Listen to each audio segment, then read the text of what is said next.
So many things have been written and said about me in the last 3 to 4 years that are so far from the truth, it beggars belief.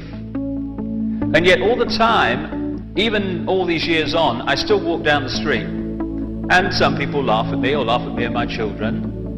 And I don't mind people doing that, but they're not laughing at me for what I am. They're laughing at this guy who looks a bit like me, has got the same name apparently, that I keep reading about from time to time, but is about as far from me as it's possible to be.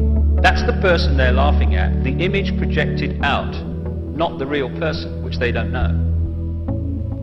And all in areas of this system, we are being encouraged, that's the mildest word I can use, to conform to certain ways of thinking. For instance, what are exams? Who sets the questions in exams?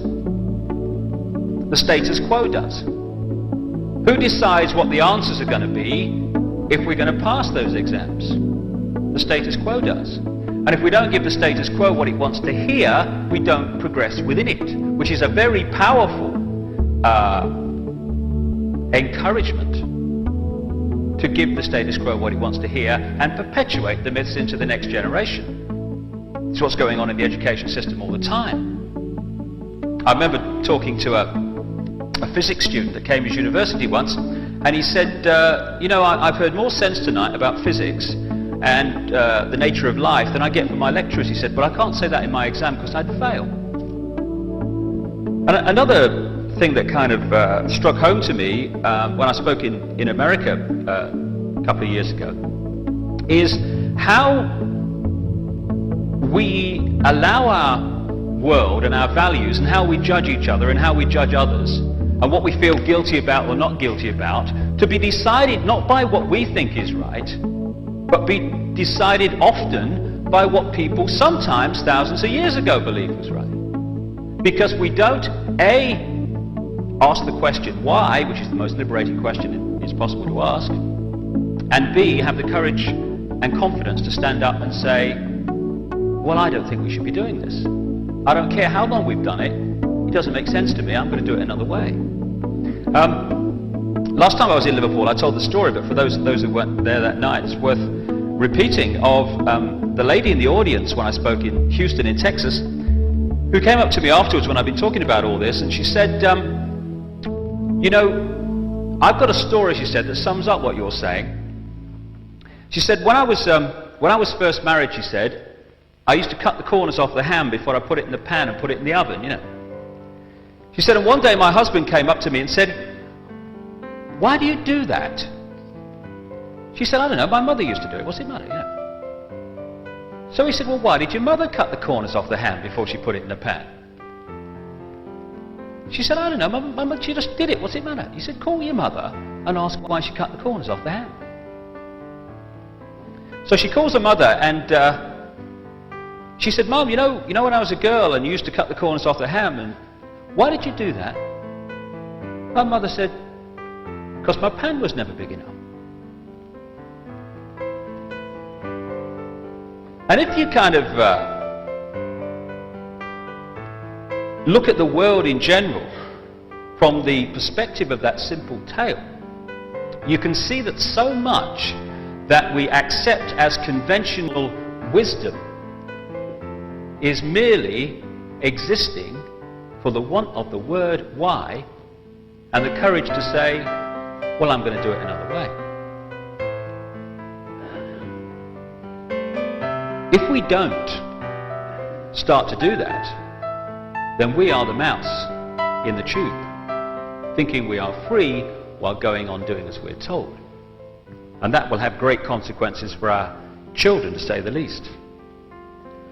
Before I come into the nature of this global effort to control the world, I just want to talk briefly about where I'm coming from and what I term the knowledge that is being kept from us. Because there's loads of myths about me, crikey. I mean, I'm a myth maker extraordinaire. Well, people make them for me. Apparently I think I'm the Messiah. Well, I wish I was, because it wouldn't have saved me ferry fares when I come from the Isle of Wight, could walk across the Solent.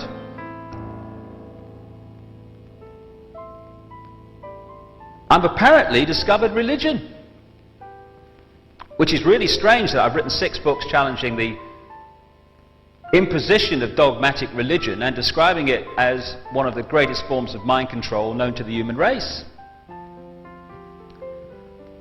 What I'm actually suggesting, and it's no more than what I believe and what increasing numbers of people believe, increasingly open-minded scientists too, challenges both the conventional views of who we are and what we're doing here. We're kind of offered the choice of believing that there is some judgmental God saying, "You have sinned and you shall be punished," and that after one life on this planet, this guy judges whether we go to heaven or hell forever. The other alternative is that offered by conventional, this world is all there is science, which says that we are basically a cosmic accident of evolution, and we have no past, no future, and basically, as I saw on a t-shirt once, life's a bitch and then you die. Doesn't really seem like much of a choice to me. There is an alternative to both, which is increasingly emerging as the suppression is overcome, cast aside. And I'll just briefly sum up what that alternative is. It's that everything in creation is the same energy in different states of being. Just as water, clouds and ice are the same substance in different states of being, so everything that exists is the same energy in different states of being. And energy is also consciousness. Some more enlightened, open-minded scientists are now suggesting, and have been for some time for instance, that it can be shown that water has a memory. Well, water as a memory seems to be crikey, that's crazy, it's water, how can it have a memory? But it can have a memory if energy is consciousness, because therefore everything has some kind of memory, some kind of retention of experience, whether it be a wall, water, the sky, ourselves, whatever.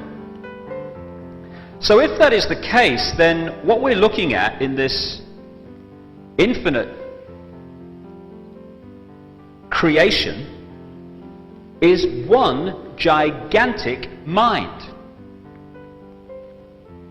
And it's this mind, this one consciousness that is everything, expressing itself through different forms, that is the force that has become known as God, or whatever name you'd like to call it. Some people call it the infinite mind, it matters not. This God is not some guy with a beard sitting on a throne handing out punishments for people who don't do as he says, and it's always a he, have you noticed that? It is the consciousness that is everything. And the way I see it, and increasing numbers of people see it, and indeed have done throughout human history, is that we are aspects of that whole. We, if you like, are like droplets of water in this ocean of consciousness. We're individual to a certain extent, but all together we make up the whole.